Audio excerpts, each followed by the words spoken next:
Bone നതാലയുടെ ആഘോഷ കാഴ്ചകളാണ് തൃശ്ശൂരിൽ നിന്ന് ലിഷോയ് പകർന്നു നൽകുന്നത്. അവിടെ അധിക നേരത്തെ 2-3 വയസ്സാണ് അധികയ്ക്കുള്ള പ്രായം. അങ്ങനെ പലതരത്തിലുള്ള പ്രായത്തിലുള്ള ആളുകളൊക്കെ ഇതാ സ്വരാജ് റൗണ്ടിലേക്ക് എത്തിച്ചേരാനായി തെരുവിൽ ഇറങ്ങിക്കഴിഞ്ഞിരിക്കുന്നു. ഇത് നമ്മുടെ നാടിൻ്റെ സഹോദരത്തിൻ്റെയും ഉമ്മയുടെയും ഒക്കെ മറ്റൊരു കാഴ്ച കൂടിയാണ്. ക്രിസ്മസ് ആഘോഷങ്ങൾ അവസാനിക്കണമെങ്കിൽ തൃശ്ശൂരിൽ ബോൺ നതാലെ കഴിയണം. അതുപോലെ തന്നെയാണ് സാധാരണഗതിയിൽ ഓണം ആഘോഷം അവസാനിക്കുന്ന തൃശ്ശൂരിൽ പുലികളി കഴിയുമ്പോൾ, പൂരങ്ങൾ അവസാനിക്കുന്ന തൃശ്ശൂർ പൂരമാകുമ്പോൾ, അങ്ങനെ തൃശ്ശൂർ ഈ ആഘോഷങ്ങളുടെ കൂടിച്ചേരലുകളുടെ ഒരു വൈവിധ്യമാർന്ന അല്ലെങ്കിൽ മനോഹരമായിട്ടുള്ള കാഴ്ചകൾ എപ്പോഴും നമുക്ക് സമ്മാനിക്കുന്നതാണ്. ഏത് ഫെസ്റ്റിവലിൻ്റെ സമയത്താണ്.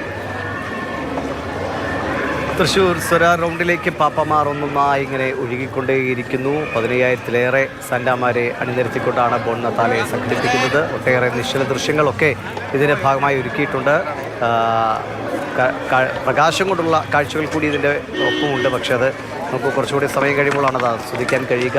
ഇനി കൂടുതൽ പാട്ടും ബഹളവും ഒക്കെയായി അതിനൊപ്പം ചൂടുവെച്ച് വളരെ ആഘോഷപൂർവ്വമാണ് ക്രിസ്മസ് ആഘോഷങ്ങൾക്ക് തൃശ്ശൂരിൽ ഇന്നത്തെ ഈ ബോൺ നതാലയോടുകൂടി സമാപനം കൊടുക്കുന്നത്. പക്ഷേ അത് പുതുവത്സരാഘോഷങ്ങൾക്ക് അല്ലെങ്കിൽ പുതുവത്സരാഘോഷത്തിൻ്റെ ഒരു തുടക്കമായി മാറുകൂടിയാണ്. ഇനി അങ്ങോട്ടുള്ള ഓരോ ദിവസങ്ങളും നമ്മളെ സംബന്ധിച്ച് പുതിയ വർഷത്തെ സ്വീകരിക്കാനുള്ള ഒരുക്കങ്ങളാണ്. കഴിഞ്ഞുപോയ നാളുകളിലെ ജീവിതം അതെങ്ങനെയൊക്കെയായിരുന്നു, എന്തൊക്കെ സംഭവിച്ചു, എന്തൊക്കെ തിരുത്തലുകൾ വരുത്തണം എന്നൊക്കെ ചിന്തിക്കുകയും ആദ്യത്തെ 2-3 ദിവസം അതൊക്കെ നടപ്പാക്കുകയും പിന്നീട് വീണ്ടും പഴയ പോലെ ആകുന്ന ഒരു രസകരമായ ഒരുപാട് തീരുമാനങ്ങൾ പ്രഖ്യാപിക്കപ്പെടുന്ന, പതിവ് പോലെ പ്രഖ്യാപിക്കപ്പെടുന്ന ഡിസംബർ 31 ജനുവരി 1 ഒക്കെയാണ് വരാനിരിക്കുന്നത്. അപ്പോൾ ആ പുതുവത്സരാഘോഷങ്ങളുടെ ഒരു തുടക്കമായിട്ടാണ് ഇതിനെ നമുക്ക് കണക്കാക്കാം. ഒപ്പം ക്രിസ്മസ് ആഘോഷങ്ങൾക്ക് വർണ്ണാഭമായ ഒരു പരിസമാപ്തിയും കൂടിയാണ്. കുട്ടികളും മുതിർന്നവരുമൊക്കെയായി ഒട്ടേറെ പേരാണ് സാന്റാമാരായി രംഗത്തുള്ളത്. ലിഷോയ്, ഇപ്പോൾ ഏത് സംഘത്തിനൊപ്പമാണ്? ഈ സംഘങ്ങൾ തമ്മിൽ വളരെ ആരോഗ്യകരമായൊരു മത്സരമുണ്ടോ അവരുടെ ആവേശം പ്രകടിപ്പിക്കുന്നത്?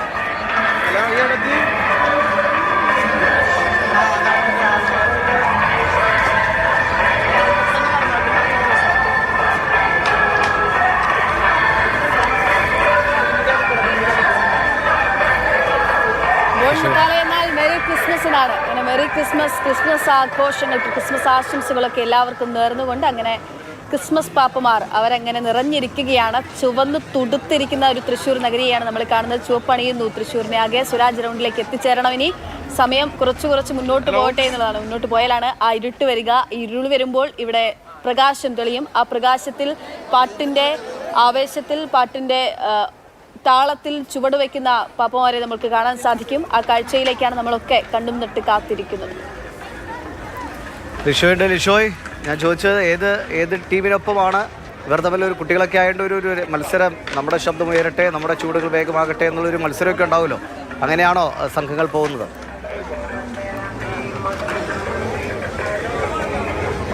അതായത് ഇപ്പോൾ പല ടീമുകളൊക്കെ തന്നെ പുറകിലൂടെ വരുന്നതേ ഉള്ളൂ. ഇപ്പോൾ ഇത് പല സ്ഥലങ്ങളിൽ നിന്നുള്ള സ്കേറ്റിങ്ങും അതുപോലെ തന്നെ ഇത്തരത്തിലുള്ള ആക്ടിവിറ്റീസൊക്കെ ചെയ്യുന്ന കുട്ടികളുടെ ഒരു കാഴ്ചകളാണ് നമ്മളിവിടെ കാണുന്നത്. അവരെല്ലാം പല സ്ഥലങ്ങളിൽ നിന്നുള്ളതാണ്, ഒരു ഇടത്തു നിന്ന് മാത്രമുള്ള കുട്ടികളല്ല. എന്തായാലും അതൊക്കെ തന്നെ നമുക്ക് കാണുമ്പോൾ ഒരു സന്തോഷമാണ്.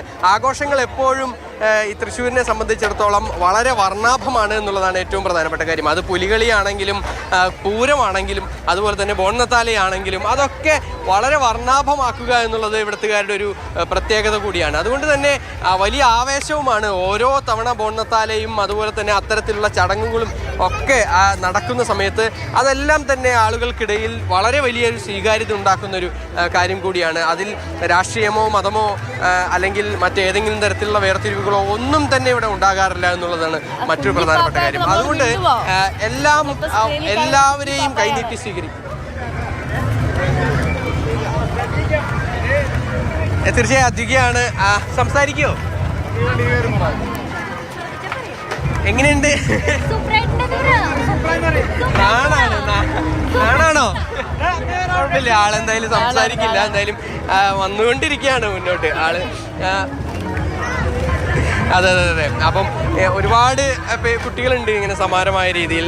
ചെറിയ കുട്ടികൾ മുതൽ വലിയ മുതിർന്ന കുട്ടികൾ വരെ ഉള്ളവരുണ്ട്. എന്തായാലും അവരെല്ലാവരും തന്നെ ഇപ്പോൾ ഇവിടെ ഒരുപാട് ആളുകൾ കാണാനും നിൽക്കുന്നുണ്ട് കേട്ടോ. അതായത് സാധാരണഗതിയിൽ ഉണ്ടാകാറുള്ള പോലെ പുലികളിയൊക്കെ കാണാൻ നിൽക്കാറുള്ളത് പോലെ തന്നെ ഒരുപാട് ആളുകളും ഇവിടെ കാണാനായിട്ട് നിൽക്കുന്നുണ്ട്. ഇതൊക്കെ തന്നെ ഈ വർണ്ണവിസ്മയവും അതിനോടൊപ്പം തന്നെ ഈ കുട്ടികളുടെ ചുവടുകളും ഒക്കെ തന്നെ കാണുന്നതിന് വേണ്ടി ഒരുപാട് ആളുകൾ, അത് തൃശ്ശൂർ നഗരത്തിലുള്ളവർ മാത്രമല്ല മാത്രമല്ല നഗരത്തിന് പുറത്തും ജില്ലയുടെ വിവിധ ഭാഗങ്ങളിൽ നിന്നുള്ള ആളുകളെല്ലാവരും തന്നെ ഇങ്ങോട്ടേക്ക് എത്തി ഈ ഒരു ആഘോഷത്തിൽ പങ്കാളികളാകാനും അതെല്ലാം തന്നെ കണ്ട് ആസ്വദിക്കാനും ഒക്കെ തന്നെ എത്തുന്നുണ്ട്. പല പോയിന്റുകൾ ഒരുക്കിയിട്ടുണ്ട്. അതായത് അവിടെ സ്പീക്കറൊക്കെ വെച്ച് ഈ ബോൺ നത്താലയുടെ പാട്ട് ഇടുന്നതിന് വേണ്ടിയെല്ലാം തന്നെ ആ പാട്ട് അതിൽ പ്ലേ ചെയ്യുമ്പോഴാണ് ഇവർ ഈ ബോൺ നത്താലയുടെ സ്റ്റെപ്പുകളൊക്കെ കളിച്ച് ആളുകളെ ഒന്നുകൂടി കുറച്ചുകൂടി ഒന്ന് ആവേശത്തിലാക്കുക. എന്തായാലും ഇത്തവണ സാധാരണ പോലെ തന്നെ ഏറ്റവും മനോഹരമായ രീതിയിൽ ബോൺ നത്താലെ ചടങ്ങുകളൊക്കെ തന്നെ ആരംഭിക്കാനായി പോവുകയാണ്. എന്തായാലും ആ കാര്യങ്ങളൊക്കെ തന്നെ ഇത്തവണയും മനോഹരമായി തന്നെ നടക്കുമെന്നുള്ളൊരു ഇത് തന്നെയാണ്.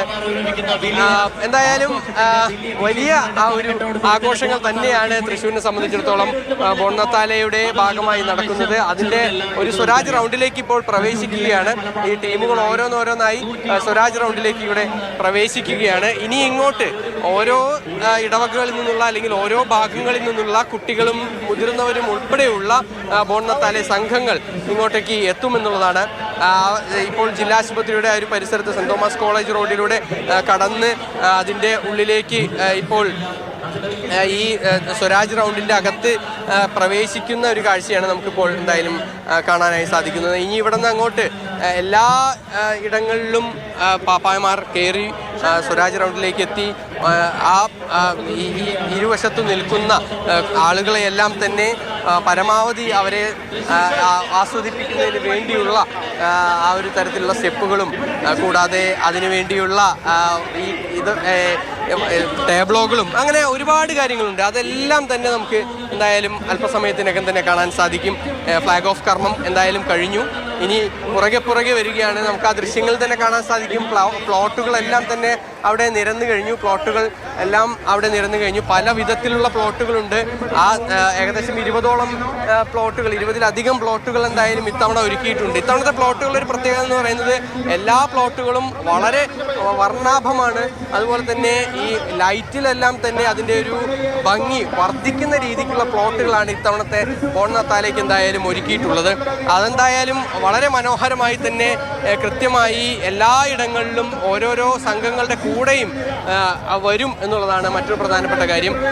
എന്തായാലും നമുക്ക് കാണാൻ സാധിക്കുന്നു സ്വരാജ് റൗണ്ടിലേക്ക് ക്രിസ്മസ് പാപ്പമാർ കടന്നു കഴിഞ്ഞു.